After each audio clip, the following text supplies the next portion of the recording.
Having a work-life balance is so important, not just for yourself, but for your friends, your family, all those around you who care for you. And I say it's important because you want to avoid potential problems like stress, fatigue, poor health, not having good relationships with all those you care about. Those are problems that you shouldn't need to deal with. Those are problems that you can actively avoid with a healthy work-life balance. But we seem to have reached a point now where supposed low levels of productivity are being called out by economists, companies, CEOs, even some politicians. So much so that we appear to have got to a point now where CEOs are asking their workforce to work more for much less. Just have a listen to this. From The Independent, the Wayfair CEO suggested that employees work longer hours and blend both work and life together in an email sent out to the entire workforce. Working long hours, being responsive, blending work and life is not anything to shy away from.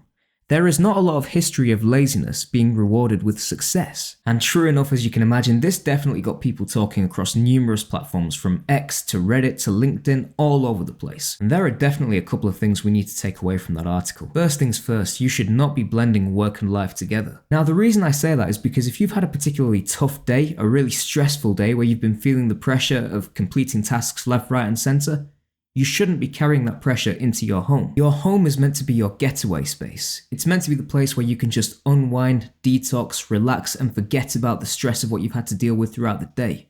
If you start feeling that stress at home, mentally you're always going to be trapped in your work and you'll never have the chance to escape and just relax and think about yourself. And if you're at home still feeling the pressure, it could very well lead to you taking out your frustrations on your loved ones and those you care about. That is not what you want to do. It's the support network around you that helps you get through the tough times. So when you come home after having a really tough day, it's your loved ones that are going to be there to look after you and look out for you. Now, we touched on the mental health side of things with both pressure and stress, but there's also a case to be made for looking after your physical health as well. Most workers will be sat behind a desk for close to 8 hours a day. The last thing they need is to extend that time, get home, and then not have any time to actually go and do some physical exercise. Your physical health is just as important as your mental health. Both need to be looked after, and both cannot be looked after with longer work hours. And it's not even limited to behind the desk jobs. Even if you're working as an engineer, for example, a lot of mental power and a lot of physical exertion is required to do the job. So if you've already had that kind of exertion of energy, if you get back home, you're going to want to relax as well, aren't you? Making sure you turn up and do the work at your job, of course, is important because you need to make sure that you're maintaining a good professional standard of what you're producing. But in all good conscience, we cannot be expected to work overtime or be expected to live at our jobs unless we are getting compensated for it. Even the usual 9 to 5 day is a struggle for a lot of people. You don't factor in the travel time it takes to get to the office, the time it takes to get back, traffic jams, rush hours, all that kind of stuff plays a part. There's even a video going around on TikTok addressing the real life struggles of the 9 to 5 and why it's so important to have a life away from the office. Let's take a listen. I know I'm probably just being so dramatic and annoying, but this is my first job, like my first 9 to 5 job after college, and I'm in person, and I'm commuting in the city, and it takes me fucking forever to get there. There's no way I'm gonna be able to afford living in the city right now, so that's off the table. Like, fucking duh! If I was able to walk to work, and it'd be fine, but I'm not. So it literally takes me, like, I leave here, like, I get on the train at 7:30, and I don't get home till, like, 6:15 earliest, and then, like, I don't have time to do anything. I want to shower, eat my dinner, and go to sleep. I don't have time or energy to cook my dinner either. Like, I don't have energy to work out. Like, that's out the window. Like, I'm so upset. Oh my God. Nothing to do with my job at all, but just like the 9 to 5 schedule in general is crazy. Being in the office 9 to 5, like if it was remote, you get off at 5 and you're home and everything's fine. But like, I'm not home. It takes me long to get home, and like people that drive to the office, like you don't get off at 5. And I know it could be worse. I know I could be working longer, but like I literally get off, it's pitch black. Like I don't have energy. How do you have friends? Like how do you have time to like meet like a guy? I don't know. Like how do you have time for like dating? Like I don't have time for anything, and I'm like so stressed out. And I'm also getting my period, so that's why I'm all emotional. But like, am I so dramatic? It's fine. Well, that right there sums it up. That's a classic example as to why a work-life balance is so important. Clearly, she needs some time to herself. She just needs to relax, detox, get away from the work environment after completing her full 9 to 5 full-time job. The only problem is, because of things like travel and traffic jams, she may not have time to do things like look after her diet, cook, exercise, spend time with family, because by the time she gets back, it's 6:15 or 7 o'clock at night. And she's a college graduate.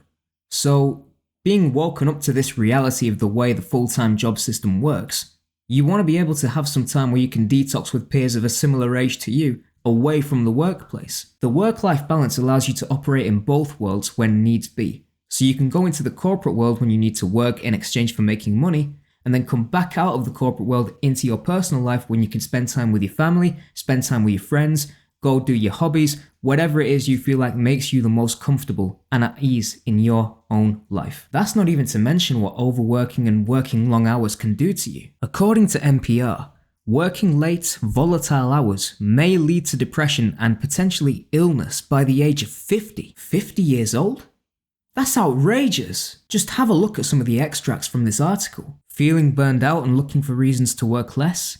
A new study shows that working nights and volatile schedules in young adulthood can leave you vulnerable to depression and poor health in middle age. And the article includes a real worker's testimony here. Our work now is making us sick and poor, Han said in a Zoom interview.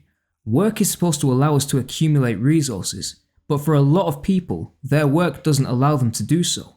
They actually become more and more miserable over time. No amount of overtime or loyalty to a company is worth giving up your physical and your mental well-being for. But thankfully, according to this article from Fortune, the pendulum is now starting to swing the other way. As it became increasingly common for high-ranking business people to leave their careers, the pendulum began swinging in the opposite direction. Soon, a full rejection of the workaholism that had drained so many went into effect. As people were given permission to feel overwhelmed, they drew a stark line in the sand between their home lives and their work lives. As it should be. You don't want to go do your hobbies and be worried about work. You want to go do your hobbies and enjoy them. You don't want to go home to your family and vent your fury against them. You want to go home and feel their love and support. Our careers are not meant to be our whole life.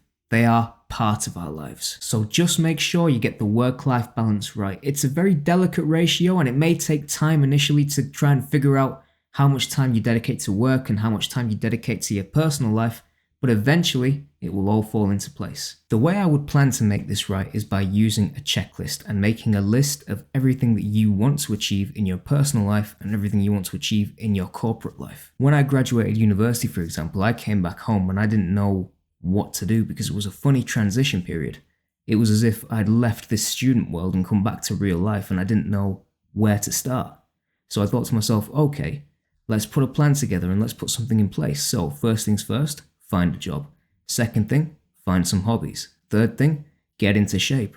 Fourth thing, get a social life. Bullet points like that, which you can work through step by step. You have a clear plan in your mind in front of you, and you can tick them off as you go through them one by one, which means you see the progress and you experience the progress too. And if you apply that checklist method to both your corporate life and your personal life, you will start to see dramatic improvements in the way that you can manage both your work life and your personal life, because you'll have a clearer picture of what you need to achieve, what you have to do, and how you can delegate time between both to make sure you get to lead the lives that you want to lead. So I want to end the video with this following conclusion. Don't bring your work life and your personal life together.